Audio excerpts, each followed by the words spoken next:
Good morning everyone, hope তোমরা সবাই খুব ভালো আছো। আমার এই ব্লগে তোমাদের সবাইকে ওয়েলকাম। আজ সকাল থেকে উঠে কেন জানি না কিচেনে যেতে ইচ্ছাই করছিল না, মাঝে মাঝে এরকম হয়।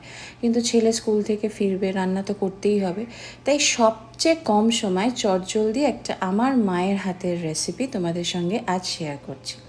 তবে এই প্রসঙ্গে বলে রাখি, রান্না করতে যাওয়ার আগে একটু সানস্ক্রিন অ্যাপ্লাই করে নিচ্ছিলাম। আমাদের একটা ভুল ধারণা আছে যে শুধু রোদে বেরোলে বা বাইরে বেরোলেই বোধহয় সানস্ক্রিন অ্যাপ্লাই করতে হয়, তা কিন্তু নয়। রান্না করতে যাওয়ার আগেও কিন্তু সানস্ক্রিন অ্যাপ্লাই করা মাস্ট মাস্ট মাস্ট, এটা কিন্তু প্লিজ কেউ ভুলো না। আর জল যেহেতু আমার এমনি একটু খাওয়ার কম অভ্যেস, তাই আমি অলওয়েজ সিপারে করে জল খাই। তো প্রথমেই আমি যেটা করছি সেটা হচ্ছে ইন্ডাকশানে একটা পাত্র বসিয়ে দিচ্ছি। জলটা একটু ফুটে উঠলে তাতে আমি 4টে ডিম দিয়ে দেবো। তোমরা তোমাদের যে কজনের জন্য করবে সেই অনুযায়ী তোমরা ডিমটা ফার্স্টে বয়েল করে নেবে। নাও কাম টু দ্য মশলার পার্ট। মশলা বলতে খুবই কয়েকটা ইনগ্রিডিয়েন্টস মাত্র। আমি এখানে ছোটো এলাচগুলোকে একটু থেতো করে নিলাম, 2টো তেজপাতা, একটা শুকনো লঙ্কা, আর এখানে কিশমিশটাকে আমি একটু জলে ভিজিয়ে নিলাম। তোমরা এর সঙ্গে কাজু বাদাম চাইলেও দিতে পারো। ততক্ষণে আমার ডিমটাও বয়েল হয়ে গেছে। এবার একটা পাত্রে আমি চালটাকে আগে ভেজাবো। এটা নর্মালি গোবিন্দভোগ চালে খুব ভালো হয়, কারণ গোবিন্দভোগ চালের ইটসেলফ একটা সুন্দর স্মেল থাকে। যেহেতু আমার কাছে সেদিনকে গোবিন্দভোগ চাল ছিল না, সেই জন্য আমি এটা দেরাদুন রাইসেই করলাম। তোমরা কি করবে, চালটাকে আগে একটু জলে ভিজিয়ে সেই জলটাকে ঝরিয়ে চালটাকে একটা খবর কাগজের মধ্যে দিয়ে ফ্যানের হাওয়ায় আগে শুকিয়ে নেবে। তাহলে কি হয়, চালটা একদম ঝরঝরে হয়ে যায়। চালের সঙ্গে তোমরা একটু হলুদ ইউজ করতে পারো, তাহলে টেক্সচারটা একটু ইয়েলিশ হবে, পরে আর হলুদ দেওয়ার দরকার নেই। এইভাবেই চালটাকে আগে তোমরা ভিজিয়ে ফ্যানের তলায় শুকিয়ে নাও। সো এইবার আমার সমস্ত জিনিসপত্র রেডি। আমি কি করব, একটা কড়াইকে বসিয়ে দেবো। এই রান্নাটা পুরোটাই হবে কিন্তু সাদা তেল আর ঘিতে। নর্মালি ঘিতে করলে ভালো হয়, কিন্তু কিছু হেলথ ইস্যুসের জন্য ঘিটা যতটা কম ব্যবহার করা যায় ততটাই ভালো। খুব কমই তেল লাগবে, খুব একটা বেশি তেল এতে লাগে না। বেশি তেল দিলে একটু বেশি অয়েলি হয়ে যায় জিনিসটা, সেটা খেতে আমার খুব একটা ভালো লাগে না, আর হেলথ বেনিফিটের জন্যও সেটা ভালো নয়। তো কড়াইটা প্রথমে ভালো করে মুছে নিয়ে কড়াইটা যখন গরম হবে তাতে তোমরা সাদা তেল পরিমাণ মতো আর তার সঙ্গে একটু ঘি মিশিয়ে ব্যবহার করবে, তাতে স্মেলটা খুব ভালো আসে। এই প্রসঙ্গে বলি, এই রান্নাটা করছিলাম যখন আজকে, আমার মায়ের কথা খুব মনে পড়ছিল, ছোটোবেলার কথা খুব স্মৃতিটা মনে পড়ছিল। এই রান্নাটা আমার ওয়ান অফ দ্য ফেভারিট ছিল, আর মা যখনই এই রান্নাটা করতো চালটা দেখে আমি পরিমাণটা আন্দাজ করতে পারতাম না। সবসময় বলতাম এইটুকু চালে হয়ে যাবে, আরেকটু নাও আরেকটু নাও। এবার যখন হতো তখন দেখতাম যে না, ঠিক আছে, হয়ে গেল। তো এই সব ছোটো ছোটো মেমোরিজগুলো সবসময়ই মনে পড়ে যায়। তো সেটাই আজকে তোমাদের সঙ্গেও শেয়ার করলাম। তেলটা গরম হয়ে গেছে, তার সঙ্গে আমি একে একে আমার মশলাগুলো দিয়ে দিচ্ছি। মশলা বলতে ওই শুকনো লঙ্কা, তেজপাতা আর যে এলাচটা আমি থেতো করে রেখেছিলাম সেটা। আর সেরকম বিশাল কিছু লাগে না এতে, কিন্তু খেতে খুব ভালো হয়, চটজলদি হয়, এবং লোকজন বাড়িতে আসলে মাথায় কিছু আসছে না, খুব কম সময়ের মধ্যে কিন্তু এটা করে দিতে পারো। এর সঙ্গে আলুর দম হতে পারে, এর সঙ্গে মাটন হলে তো কোনো কথাই নয়, এর সঙ্গে চিকেনের প্রিপারেশনও খুব ভালো যায়।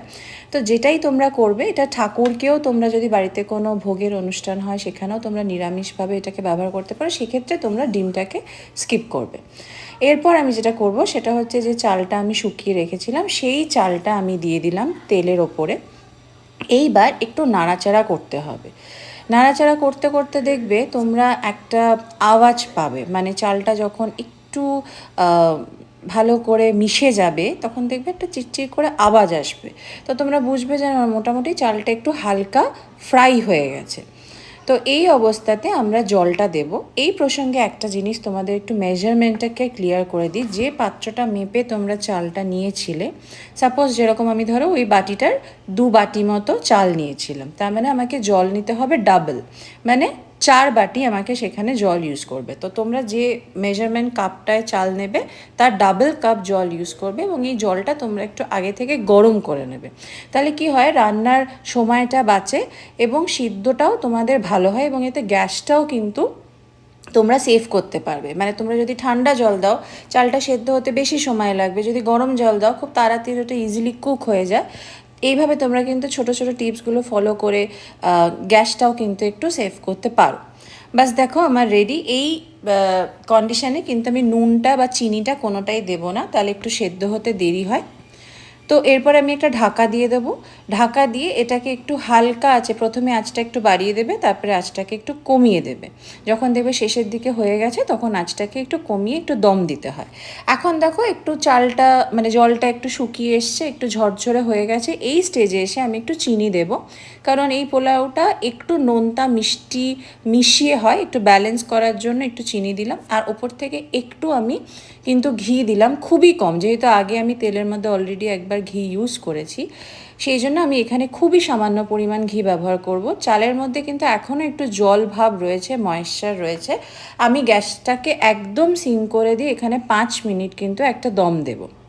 দম দিলে চালটা কিন্তু খুব ঝরঝরে টাইপের হয়ে যাবে, যে জিনিসটা আমরা চাইছি, যে টেক্সচারটা আমরা চাইছি সেটা কিন্তু তোমরা পেয়ে যাবে। এরপরে আমি যেটা করব সেটা হচ্ছে, যেহেতু এটার নাম ডিমের পোলাও, তাই জন্য আমি 2টো ডিম এখানে একটু আগে থেকে স্ক্র্যাম্বেল করে নেব। 2টো ডিম স্ক্র্যাম্বেল করব, আর তার সাথে আমি অলরেডি 4টে মতো ডিম বয়েল করে রেখেছি। সেই 4টে ডিমকেও আমি কিন্তু একটু নুন হলুদ মাখিয়ে এই তেলের সঙ্গে একটুখানি ভেজে নেব। এক্ষেত্রে কিন্তু একটু হার্ড বয়েল ডিম তোমরা ইউজ করবে, নরম ডিম নয়। এবার প্রেজেন্টেশনটা তোমাদের ব্যাপার, তোমরা ডিমটাকে হাফ করে ভেঙেও ইউজ করতে পারো যদি ডিম কম থাকে বা লোক বেশি থাকে, কিংবা তোমরা গোটা গোটা ডিমও ইউজ করতে পারো, সেটা অ্যাজ পার ইউর চয়েস। তো এখানে আমি 2টো মতো ডিমকে একটুখানি ভুর্জি বানিয়ে নিলাম এগ স্ক্র্যাম্বেলের সাথে। আগে যে ডিমগুলো আমি সেদ্ধ করে রেখেছিলাম সেই ডিমটাকেও কিন্তু আমি এখানে একটুখানি ফ্রাই করে নিচ্ছি। আমার ডিমের পার্টটা রেডি। এবার এই জিনিসটাকে আমি কি করব, ওই যে পোলাওটা আমি বানিয়ে রেখেছি অলরেডি, সেই পোলাওয়ের মধ্যে মিশিয়ে দেব।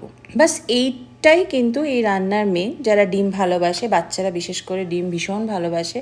আর ডিম এমন একটা জিনিস যেটা ফ্রিজে সব সময় থাকে, সুতরাং বাড়িতে হঠাৎ করে যদি কোনো লোক না বলেও চলে আসে, তোমাকে অপ্রস্তুত হতে হবে না। এই জিনিসটা কিন্তু তোমরা খুব কম সময় বানিয়ে ফেলতে পারো, এবং যদি তোমরা এখানে চালটা গোবিন্দভোগ চাল ইউজ করো তাহলে তো hardly it takes 10 minutes to cook. তো 10-15 মিনিটের মধ্যে গল্প করতে করতে কিন্তু তোমরা এরকম একটা লাঞ্চ বা ডিনারের প্রিপারেশন বানিয়ে ফেলতে পারো। সময় হাতে খুব কম, যে কোনো 1 পট মিল তোমরা রান্না করবে, সেক্ষেত্রে কিন্তু এই রান্নাগুলো একদম আইডিয়াল। তো দেখো আমার পোলাওটাকে আমি এক সাইডে নিয়ে নিয়েছি, আর যে ডিম যে গোটা ডিম আর তার সঙ্গে যে ডিমের স্ক্র্যাম্বলটা করেছিলাম সেটা আমি এবার পোলাওয়ের সঙ্গে মিশিয়ে দেবো। মিশিয়ে দিয়ে আমার রান্না ডান।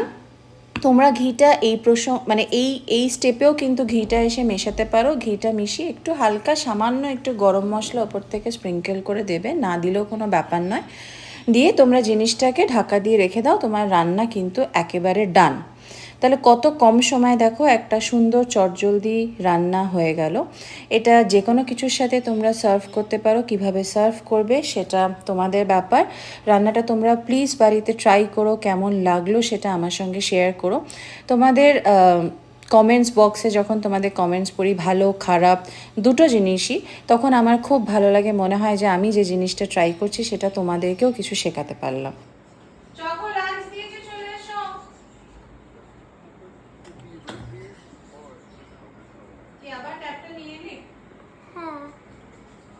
আচ্ছা, এটা সরাও, ট্যাপটাকে সাইড করো, সাইড করে চেয়ারটাকে সামনের দিকে নিয়ে এসো, একটু চেয়ারটাকে দেখো আজকে তোমার লাঞ্চে কি কি আছে। Smiley face. Smiley face. এটা তোমার চিকেন আর নো স্পুন। খেয়ে দেখো তো কেমন হয়েছে। ভালো আছে? Yes mummy. কেমনি? আচ্ছা ঠিক আছে, চলো ফিনিশ করো লাঞ্চটা।